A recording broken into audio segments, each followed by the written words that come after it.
അപ്പോൾ ഇന്നത്തെ പരിപാടി 2 വർഷമായിട്ട് കായ്ക്കുന്നു പറഞ്ഞിട്ട് കൊണ്ടുവച്ചൊരു ഞാവളാണ് കേട്ടോ. 4-5 വർഷമായി കായ്ച്ചിട്ടില്ല. അതുപോലെ തന്നെ വല്ലാതെ ഹൈറ്റിലും പോയിട്ട് ഒരു ഉപകാരമില്ല നിൽക്കണം. നമ്മുടെ അപ്പുറത്ത് നാരച്ചെടിൻ്റെ വെള്ളവും അപ്പുറത്തെ നാരച്ചെടിയുടെ വെള്ളവും വളമൊക്കെ വലിച്ചെടുക്കാൻ എല്ലാവരും ഇതുമില്ല. അപ്പോൾ പണ്ടേ പറഞ്ഞിട്ടുണ്ട് പൊന്നി അയക്കുന്ന മരമാണെങ്കിലും തലക്ക് ഞാൻ വെട്ടണമെന്ന്. അപ്പോൾ ഫുള്ളായിട്ട് വെട്ടുന്നില്ല, ഒരു പരീക്ഷണം കൂടി നോക്കുകയാണ്. അപ്പോൾ എല്ലാവരും വിചാരം നമ്മൾ ഫുള്ളായിട്ട് സക്സസ് ആയൊരു കൃഷിക്കാരനാണെന്നാണ്. ഒരുപാട് കായ്ക്കാത്ത മരങ്ങൾ. അതുപോലെ തന്നെ ഒരു മാവ് ഇവിടെ 4 വർഷമായി, 1.5 വർഷം കൊണ്ട് 2 വർഷം കൊണ്ട് കായ്ക്കുമ്പോൾ 500-600 കൊടുത്ത് വെച്ച് വാങ്ങിച്ചാണ്. അപ്പോൾ ഒരുപാട് പരാജയങ്ങൾ കായ്ക്കാത്ത മരങ്ങൾ നമ്മുടെ പറമ്പിലുണ്ട്. അപ്പോൾ ചിലതിനൊക്കെ വെട്ടിക്കളയും, ചിലത് കുറച്ചുകൂടി നോക്കും. അപ്പോൾ ആ ഞാവലിൽ നിന്ന് ഇപ്പോൾ കട്ട് ചെയ്യാണ്. ഫുള്ളായിട്ട് വെട്ടുന്നില്ല. അപ്പോൾ നമുക്ക് ഫുള്ളായിട്ട് വെട്ടിക്കളയാൻ മനസ്സ് വരുന്നില്ല. അതിനൊരു പ്രൂണിംഗ് ഒന്നും പറയാൻ പറ്റില്ല. അതിൻ്റെ മുകളിലേക്ക് വയറ്റിലേക്ക് പോയാൽ വലിയ 5-6 കമ്പൊക്കെ കട്ട് ചെയ്തെടുത്തിട്ട് ഒന്ന് നോക്കാം. ഒരു വർഷം കൂടി നോക്കാനുള്ള പരിപാടിയാണ്. അപ്പോൾ നമ്മുടെ ഹൈറ്റിൽ കയറാൻ ബുദ്ധിമുട്ടാണ്. നമ്മുടെ അണ്ണൻ വന്നിട്ടുണ്ട്. ഒന്നത്തെ പരിപാടി ആ ഞാവലിനെ നമുക്കൊന്ന് ശരിയാക്കി കൊടുക്കാം. കട്ട് ചെയ്യണം.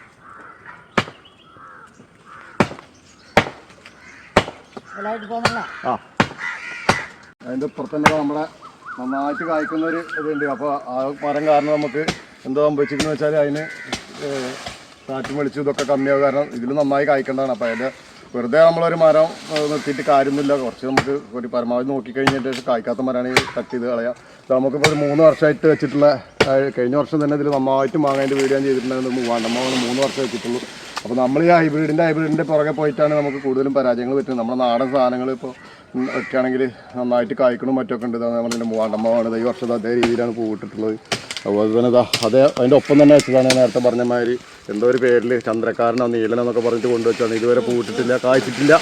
ഓരോ കമ്പ് ഇങ്ങനെ ഉണങ്ങി വരിക എന്നല്ലാതെ കാര്യമൊന്നുമില്ല. നമ്മളെല്ലാറ്റിനും കൊടുക്കണം, ഒരേ രീതിയിലാണ് വളങ്ങൾ കൊടുക്കുന്നത്. അപ്പോൾ നമുക്ക് മെയിനായിട്ട് ഇവിടെ പറഞ്ഞ് വാരക കൃഷിയാണ്. അപ്പോൾ വാരകങ്ങളൊക്കെ നന്നായി വളരുന്നുണ്ട്, കുഴപ്പമൊന്നുമില്ലാതെ. ഇതിക്ക് പോയി കേട്ടോ, പറവല്ല അതിക്ക് പോയി. വെട്ടി അവളെ വെട്ടി. അതിനെ പിടിച്ചാൽ അങ്ങോട്ട് ആ പൂവൊക്കെ ഒഴി. വർഷം കൊണ്ട് കായ്ക്കും, 2 വർഷം കൊണ്ട് കായ്ക്കും, കുഞ്ഞെ തയ്യാവെന്നൊക്കെ പറഞ്ഞ് കൊണ്ടുവച്ചാണ്. ഇതാണ് സംഭവങ്ങൾ. ഇങ്ങനെ പലതരം പറ്റിക്കൽ പ്രസ്ഥാനങ്ങളിൽ നമ്മൾ ചെന്നിട്ട് നഴ്സറികളിൽ ചാടി കൊടുക്കുന്നുണ്ട്. അങ്ങനെ ഒരുപാടുണ്ട്. അതൊക്കെ കുറേയൊക്കെ വെട്ടിക്കളഞ്ഞാണ് നിങ്ങൾ കാണാത്തത്. നമ്മൾ കായ്ച്ചത് മറ്റുള്ളവർ കാണുമ്പോൾ എല്ലാം സക്സസ് ആണെന്ന് കരുതിയിട്ടുള്ള സംഭവങ്ങളാണ്.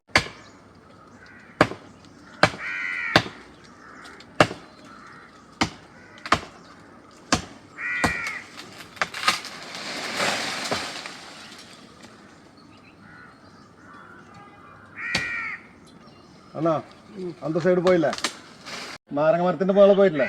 അത് വെട്ടിക്കോ.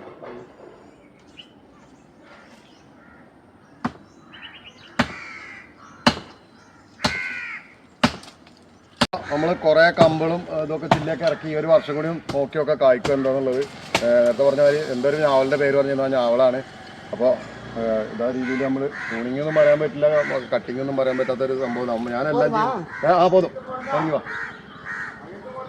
അപ്പോൾ ട്യൂണിംഗ് ഒന്നും പറയാൻ പറ്റില്ല, കട്ടിംഗ് ഒന്നും പറയാൻ പറ്റില്ല. എൻ്റെ രീതിയിലൊന്ന് പകുതി മുറിച്ച് അവിടെ നിർത്തിയിട്ടുണ്ട്, ഒരു പരീക്ഷണം കൂടി നോക്കാൻ വേണ്ടിയിട്ട്. ഇനിയിപ്പോൾ സ്ഥലത്ത് കായ്ക്കുകയാണെങ്കിൽ അപ്പോൾ നോക്കാം, അതല്ലെങ്കിൽ അടുത്ത വർഷം വെട്ടിക്കളയാം. അപ്പോൾ അവിടെ അണ്ണനാണ് ഇപ്പോൾ നോക്കാൻ വെട്ടി റെഡിയാക്കി ലെവലാക്കിയിട്ടുണ്ട്. അപ്പോൾ ഈ കാര്യത്തിലൊക്കെ നിങ്ങളുടെ അഭിപ്രായങ്ങൾ കമൻറ്റ് ചെയ്യുക. അതിനോട് യോജിക്കുന്നവരും വിയോജിക്കുന്നവരൊക്കെ ഉണ്ടാവും. അപ്പോൾ അതാണ് നമ്മൾ ഏഴിമല മരമൊക്കെ വെട്ടി റെഡിയാക്കിയിട്ടുണ്ട്. അപ്പോൾ വീഡിയോ ഇഷ്ടപ്പെട്ടവർ ലൈക്ക് ചെയ്യുക. ടാറ്റ കൊടുത്താൽ ബൈ.